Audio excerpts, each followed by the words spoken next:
Okay, so if we notice here, if you look across 3, 4, and 5, okay, so on number 3, your B term and your C term are both what? Positive.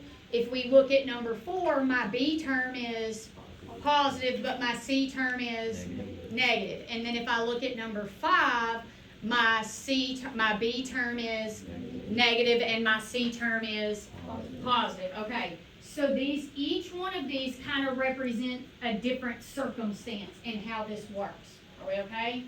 Here, this is like what we had on the other side, right? Everything's positive. We love that, right? Okay, so I'm looking for two numbers that multiply to what? 8, and then add up to what? 9. So if we think about the factors of 8, 1 and 8, 2 and 4, that's all there is, right? So which one of those pairs is going to give me a sum that is 9? 1 and 8. Is everybody okay with that? So my parentheses would look like x plus 1 and x plus 8. And remember, you can always FOIL your two factors together and verify that they give you the trinomial that you're supposed to end up with. Everybody okay there? Okay. All right, so this one right here. So in general, when we think about this, if I multiply positive 1 times positive 8, that gives me positive 8. That's why they're both positive, right? But if I look at this one right here, my 12 is negative. So what does that mean? One of them's going to have to be negative, right? Okay, and so if we looked at this right here and we said, okay, if they're both positive, I add and get 9, then one of them is positive and one of them is negative. I'm going to end up subtracting, but my answer is going to end up being positive, right? Like when I combine like terms in the center, I end up with a positive number. So here's kind of what that means. So this tells me already, Julian told us that we have different signs. Like that negative at the back, when my C value is negative, I have different signs. I already know that. So here's what I usually do. When I have a trinomial, I'll go straight and I'll just draw my two parentheses because I know that's generally what happens. I know that my x squared, and I know this is t, but I'm going to write it as x. X squared can only split to be x and x. Are we agreed there? So this has to be x. This has to be x. We already decided that the signs must be different. Yes? All right, so I'm looking at 12, and I'm not worried about signs at the moment. I'm just looking at numbers that multiply to 12. So 1 times 12, 2 times 6, 3 times 4. Those are my only options, right?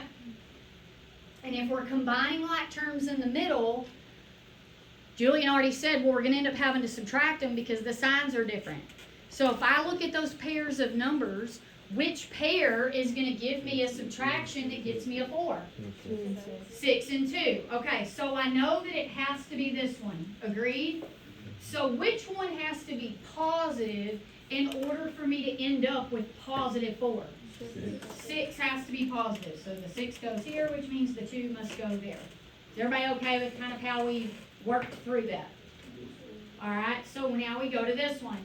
So now I'm back over here again, and I'm looking at my C value, and my C value has what sign? My C value, not the number that's attached to C. Right here, this is C. It is positive. So if it's positive, what did that mean here? What did that mean about my two terms? It didn't mean they were both positive. It meant what?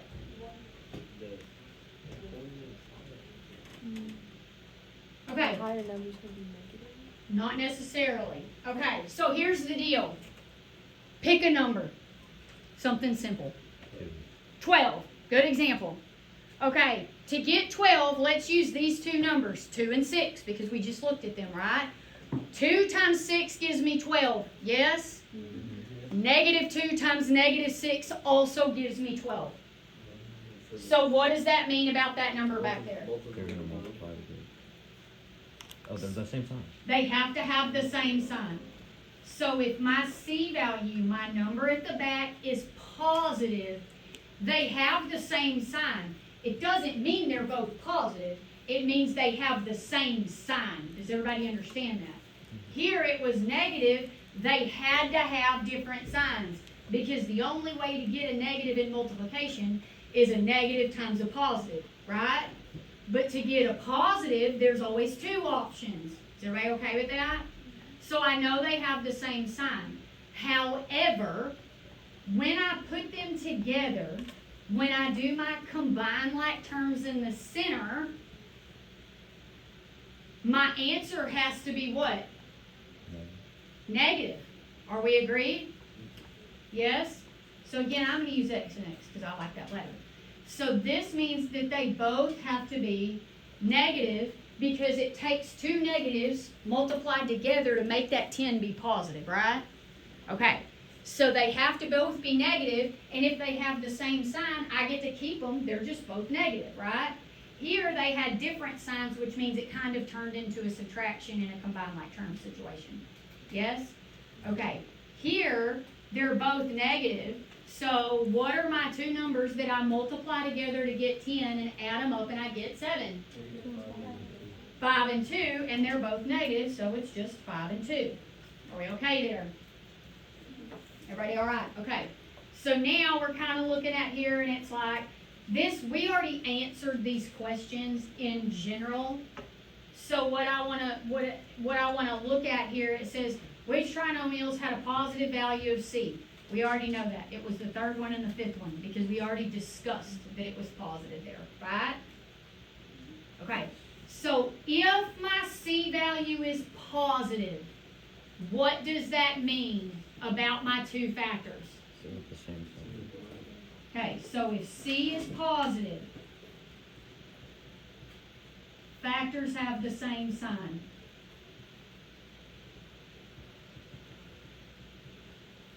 This is so important that you get this down, all right? If the C value is positive, you have to know which one is C because you should know the standard form of a quadratic. AX squared plus BX plus C. You have to know that form. Everybody okay there? All right, so if my C value is positive, all right. So if my C value is negative, which was number 4, what does that tell me about my factors if C is negative? Okay, good. And I'm not going to write the whole word out different because it's too long. All right, you have to know that about C. Like, it dictates the signs of your factors. Is everybody okay there? And if you know that, it makes your life a little bit easier because usually if you're thinking about like multiple choice options, you can eliminate 2 options just based on that piece of information. Is everybody okay there? All right, so it says at times there are no factors of C that have a sum of your B. In this case, the polynomial cannot be factored and is what we call prime. This happens very rarely. It was the same thing that happened when we were doing GCF and we wrote does not factor. Okay, here's the deal. In the grand scheme of things, this may happen once on an entire STAR test that is 54 questions. So the likelihood that it happens very often to you is pretty rare. Because if I want you to practice factoring, I'm not going to give you a bunch of things that don't factor. Does that make sense? Okay, so let's take a look at this one right here. We're going to look at C first. So C tells me on number 6, if it does in fact factor, what do I know about it? They have the same sign.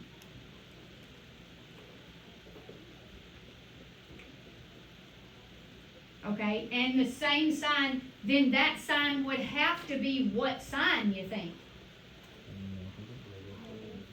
Negative.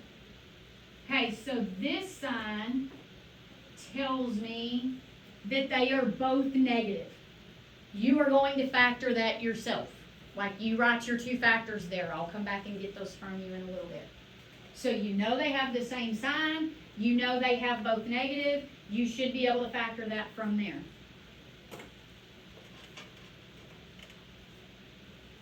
Alright? Number 7. If I look at that, the one back there tells me what? That they would have the same sign, right? Now, if I look at one, one's kind of unique. What do I know about one? Yeah, the only thing that really that it divides out is 1 times 1, right? So is there any combination there that would give me a 5? No. So what does that mean about number 7? It doesn't factor. Yeah, it's prime. It cannot be factored. We can use the word prime. You can use does not factor. I don't really care because they mean the same thing. It doesn't happen very often, but it does happen occasionally. Now, let's say that it did factor. If it did factor, then that would mean both the factors would have what sign in them? Negative. Negative. It just doesn't factor here. Are we all right with that? Okay. So let's take a look at this one. What do you know about C back here? It's negative. It's negative, which tells me what? Different signs. It means that my factors have different signs. Once that's the first thing I decide, okay? So I'll go ahead and I'll write my parentheses, right? And b squared, I'm gonna write x squared, b squared, whatever, is always gonna split like this. Yes? All right, and y'all just told me that it has different signs, which means one's positive, one's negative. Whatever order you write them in does not make a difference. Are we okay there? All right, so now I'm looking at, they have different signs. One of them's got to be positive, one of them's got to be negative. And when I combine in the middle, my result is going to be what? Not the number. It's going to be negative. So if my result is going to be negative, and I think about my two numbers, and I have to end up with a negative, what does that mean? The bigger number has to be the Good. Bigger number is here. So my bigger number must be negative. So that's how I decide. So in general, here's your rule. C tells you whether or not the signs are same or different. Is everybody okay there? B kind of dictates the sign. If they're same sign, then whatever B is, that's what the sign is. If they're different signs, then whatever B is, it's what Olivia said and what Kay said, that number is going to be whatever the sign of B is. So both of those signs matter, but I've got to look at C first and then B. Is everybody okay there? Which is kind of backwards, but that's how we have to do it. Is everybody okay with that? All right, so y'all write your factors there if you haven't already. All right, number 9. Darren factored a trinomial and ended up with 2 binomials in the form below. Mark each statement as true or false. So I want you to mark them as true or false. We'll talk about them in a few minutes. So read that and mark them as true or false.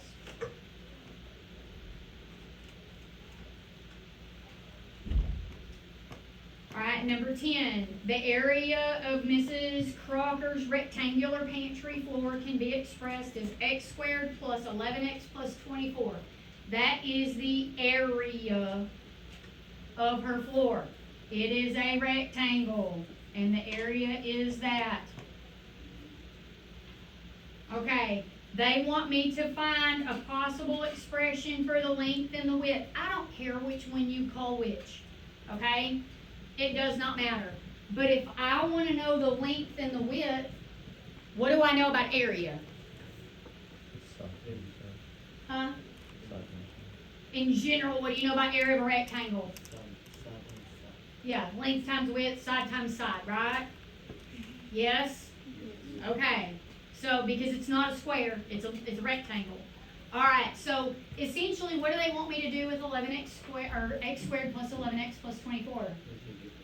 They want you to find the factors, because the factors are the side lengths, right? Everybody okay with that? What do you know about them? They have the same sign, and the sign is positive. All right, so I want you to factor that.